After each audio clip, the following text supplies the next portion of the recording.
Hello. Um, well, if you don't know who I am Bill of the Universe, and I am a metaphysicist. I also currently am a human being. I've been incarnated as a human for the last 37 earthly years. It's been a wild ride. I'm definitely getting everything I've asked for, which is to live truly and vividly and wholeheartedly through all my ups and downs. I gotta tell you, it takes a real one to be an earthling. I really admire everyone who decides to incarnate to Earth. It's a journey, and I think it's like one of the coolest things ever. Anyway, I'm gonna do the Vedic chart of Judy Garland, and she's a super cool chick. I used to watch Wizard of Oz when I was a kid. I remember first watching it. I was in dance class when I was like in third grade, and I don't know what it was, but we watched a movie and we watched Wizard of Oz. And I was like, oh man, this movie's gonna be boring as hell because it's in black and white. The year's 1996. I'm in third grade. Why is this in black and white? But then I don't know, it just was a good movie. And then and then I wound up being gay, and and then I'm also a musician. So being a gay musician, I obviously rediscovered my, I don't know, like my admiration for Judy Garland in a much different way. Now when I listen to Judy Garland, I listen to her music and I take mental notes as a professional musician, someone who's been all over the world for his music. I listen to Judy and I take professional notes on her breath and her tone and her vibrato and her stage presence and her acting skills and her professionalism, and all of it was just so intriguing to me just as a professional performer. Um yeah, so I decided to look at her chart. I really did think she had Ardra in her chart. Ardra is a star associated with Gemini. Actually, Ardra is the star of Betelgeuse. That's that red star. That's a part of the constellation of Orion the Hunter. So you see those three little white stars, that's the Orion's belt. And then up and to the left a little bit is that red star, which is the shoulder of Orion. That is Betelgeuse. And then in Hindu astrology, this star was called Ardra or Ardra. Um, and someone told me it actually means like rains, which is fitting because this is early July, which in India would be the rainy season. So that makes sense. But I thought she was Ardra. Why? I don't fucking know. It's just the feeling I got. I felt like she was Ardra. Um, this is a really interesting chart. What I do see, first of all, is I see queer placements. You know, what queer person doesn't love Judy Garland? What I've noticed also in my personal findings is that queer people have a lot of mutable signs. So Sagittarius, Gemini, Virgo, Pisces. And she's a Gemini ascendant and she's a Sagittarius moon. So those are two, and her Ketu is in Pisces, and her Rahu is in Virgo. Actually, she's got Gemini, Sagittarius, Gemini, Virgo, Pisces. Huh. Eight of her planets are in immutable signs. So and she was a gay icon. So yeah, I actually kind of think that she was gay or queer or some type of way. And the reason why I guess I think Ardra, first of all, I thought she would be Gemini because Gemini is a youthful energy. Gemini is ruled by Mercury, and Mercury and Moon is all about youth. So, that makes sense to me. And she's got her Jupiter and Rahu ruled by the Moon. So that makes a lot of sense. But yeah, she's got her ascendant in Ardra, and Ardra is ruled by Rahu, which is the North Node. So Ardra people are very they can be very materialistic, not in a bad way, but they do enjoy riches, they do enjoy material comforts. They are very motivated people. They are very intelligent people. They're also very dominant people, and they're very like headstrong people. So Elon Musk is a Ardra native. Um, there's other people, but I'd rather not go into it. But even the women will just be very, very strong figures. So what's her name? Drew Barrymore is an Ardra native. I think she's queer too. Um, so yeah, I mean, also Rahu is an incredibly creative star. It's super, super, super creative, which I think is interesting. But her fourth pada or her fourth Navamsha is in um Pisces. So it's a Ardra ascendant with a Pisces Navamsha. So that means there's a lot of deep emotions. There's a lot of there can even be turmoil, Uh whenever you have fourth Navamsha, it can be just a lot. A lot of deep things, a lot of very, very deep things that come to the surface, stuff like that. So I remember when I did the chart of 9/11, like literally all three, Sun, Moon, and Rising, all of their Navamsa was in the fourth Navamsa. So, and the fourth Navamsa is always going to be water. So Pisces, Cancer, Scorpio. So, in all, obviously, that was a very, intense day. So, Ardra is intense anyway. When I actually did a study on lions. I know it's crazy, it's like so random, but I did a study on lions and so I looked up the charts of all these lion movies. Basically, like the premiere date. That's the chart that I did. And all these Lion movies, I only looked at 12 of them, but literally a third of them were in Ardra.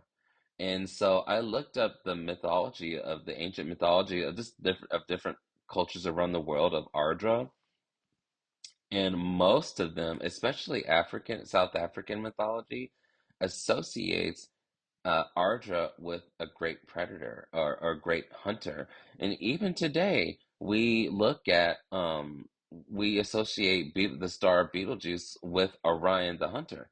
So this is, like I said, this is a very strong force that I feel like knows how to look at a target and pounce. So you can definitely see that in Elon Musk. And I think the women are probably going to be a lot more, feminine about it. It may not be so apparent with them, but I actually do think that they have this predator nature, and I don't mean that in a very bad, toxic, way. But you think about Drew Barrymore. I remember, if you're old like me, you remember Drew Barrymore's youthful days where she went through a lot. She had a lot of ups and downs. She definitely had her shadow side, in her youth. And then I remember when she did Charlie's Angels, that was kind of like her big like her big comeback with Charlie's Angels.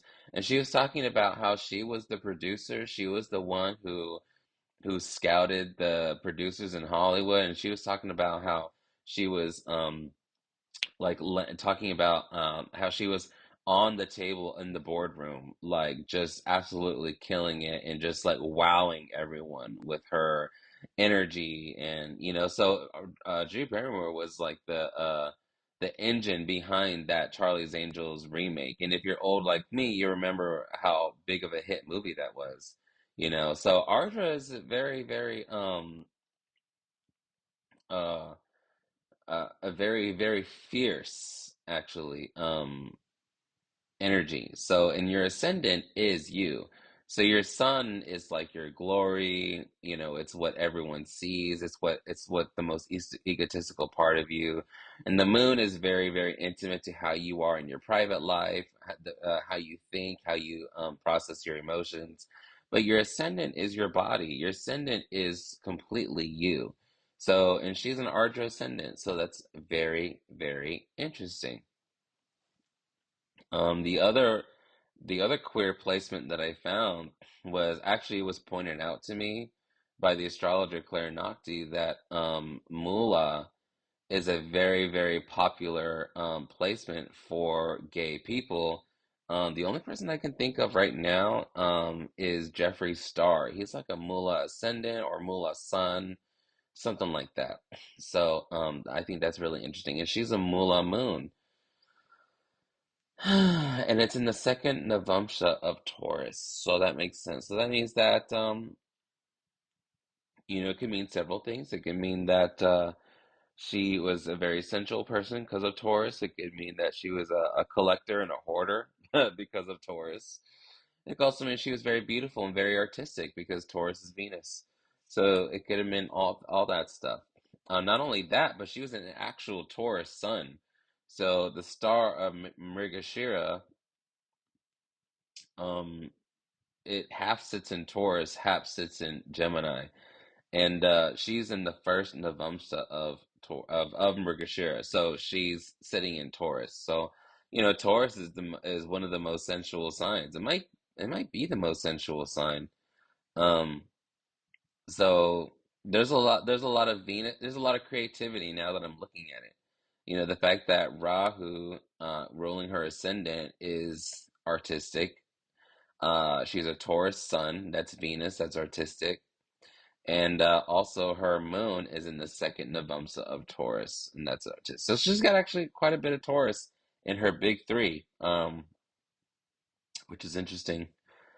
I see she has a big penis placement. I did a study on guys with big penises, and for Mercury or Mars, one big placement was Mars in Jeshta, which is a star in Scorpio. So she's a Scorpio Mars. It's really interesting that I'm looking at this. There's a lot of fight in this chart. Ardra's a very intense placement. So, and she's got Ardra in her ascendant and in Mercury. I mean, yeah, her Mercury and her ascendant is in Ardra, and then her Mars is in Jeshta. And the Shakti for Jeshta is to start war and to be an instigator, basically, and to succeed. Who's a Jeshta moon? Donald fucking Trump. So, and her moon, like I said, is in Mula. That's a star in Sagittarius. Actually, technically, it's not. Actually, technically, it's in Scorpio. But I mean, we always say Sagittarius, which is fine. Um, so her moon is in Mula. That also is a very fighting star. When people aren't being gay in Mula, people are actually like very, very big and very it's like it's known as like a terrible dreaded star. So I see a lot of military people, I see a lot of policemen, I see a lot of firemen, I see a lot of Arnold Schwarzenegger is a native. The Rock is a Mulan native. The Undertaker is a Mulan native. Even like Shaquille O'Neal, his midheaven is in Mulan, and he actually used to be a cop, believe it or not. Even what's that guy's name? Steve Guttenberg. Remember that he did that movie, The Police Academy? That's hilarious. Um, and he was never a cop. He would just that's like the movie he's most famous for was Police Academy, and he's a Mulan Moon. So actually, and there's this other guy I know on Instagram, and I don't know, me being a gay, my gaydar is alive and well. And I don't know, he says, I mean, he has a family, but, and not that there's anything wrong with it, I don't ever put it out there, but I think he's hiding something underneath all that muscle. and toughness and yada yada yada. And he's Mullah. So Mullah, when it's affecting a male, it makes him really big and tough. Um, but actually, when Mullah hits a female, it can make them very wild, and they can make them very extroverted and social, and it also makes them very beautiful. She's got a lot of beautiful placements here too, which always made me sad because um, she wasn't known for being a beauty. And in her day, beauty is very subjective, and it's very relevant to whatever time or fad is going on. So I guess her beauty wasn't her appreciated in her youth and in that time. That actually makes sense because in her 10th house she's got Ketu. She's Ketu in her 10th house. So on one hand, her Ketu is in Pisces and Uttarabhadrapada. So she's a Pisces. She's got her South Node in Pisces in the 10th house. On one hand, it makes her, 10th house is what the public display sees, is what the public sees, and the public sees Pisces when they look at her, which is someone who's again, queer friendly, because Pisces is mutable. Also, Pisces is the rainbow, because it's encapsulating all energy of the universe, not just some, you know. It, it so people can see a little bit of themselves in Judy Garland, because she's had a lot of ups and a lot of downs. She's known poverty and she's known riches. And that's what Pisces is. Uttarabhadrapada is also known as kind of the controller of society, and because they're so influential in society. And we definitely see that, you know. We see a picture of Judy Garland, we know exactly, what movie we're seeing, and I mean, she's iconically American. She's a, iconic American figure. So on one point, we do see that in her 10th house, but Ketu is, the deity connected to Ketu is Ganesh. And Ganesh is a very, very, wise person, a very, very, um, forward thinker and a very delicate person, very amazing energy all around. But Ketu takes away conventional beauty because for spiritual reasons. So Ketu gives you Ketu can kind of give you ugliness. A lot of people, and she does have Ketu ruling her moon and her south node. I personally don't think she's ugly. That's just my personal opinion. Maybe she is. I don't know. I don't think she is. I always thought she was beautiful. My personal opinion. I thought she was cute as hell in Wizard of Oz. When she did that St. Louis movie, I thought she was so beautiful as a young woman. Even in her 40s when she did that the Carnegie Hall concert, I thought she was beautiful.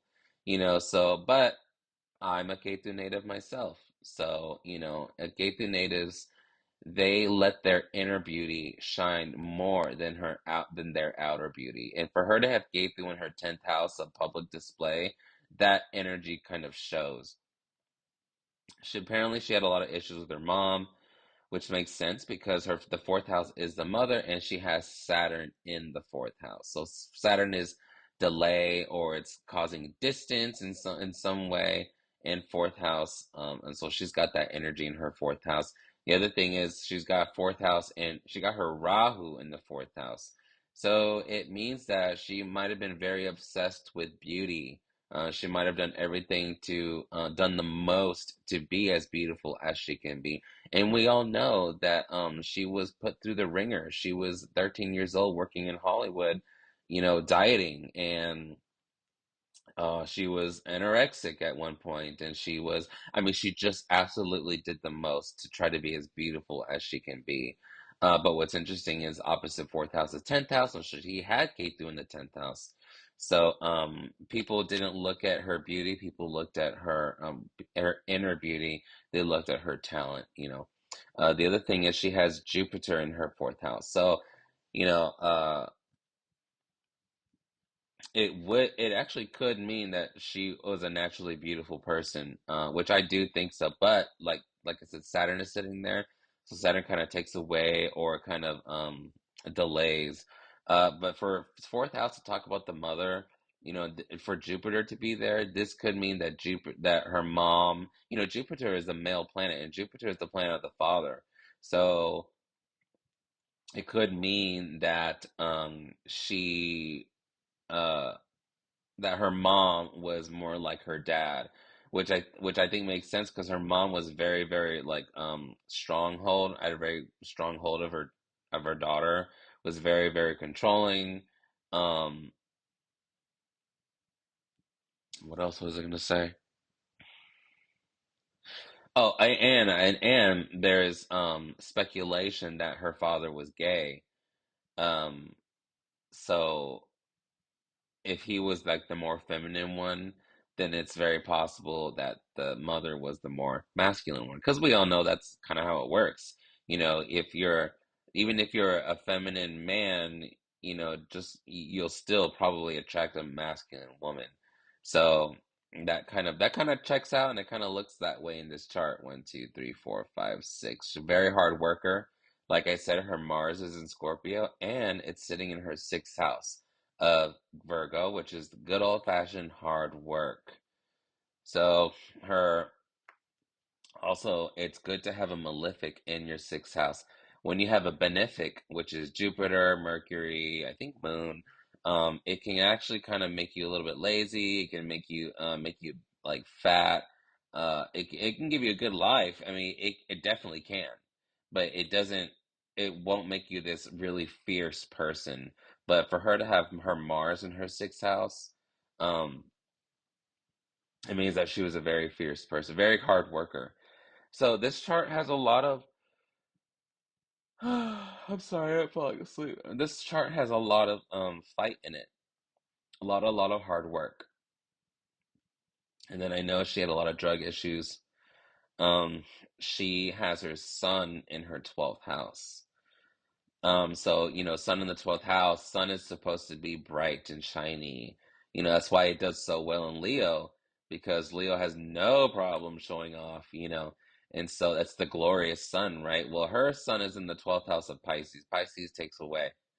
Pisces is shy. Pisces is introverted. Pisces isn't really all there. Pisces is very half on earth, half in the dreamland.